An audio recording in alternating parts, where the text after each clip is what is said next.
Our university and our Office of Interprofessional and Interdisciplinary Education collaborated with Breakthrough Learning to offer 2 workshops. One was about Friday Night in the ER, which is a game that you can use to teach about a variety of systems thinking principles and concepts.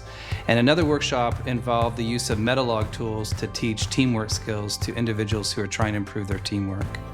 I think participants at a workshop like this take away a huge number of things. First of all, they get to see how you can use these tools and strategies in a variety of settings. You get to learn from different perspectives how you can modify them to address the multiplicity of approaches that these tools provide. In addition, you learn how to improve your own facilitation or coaching or teaching because you hear how other individuals use the tools, how they teach in a classroom or how they teach at a workshop.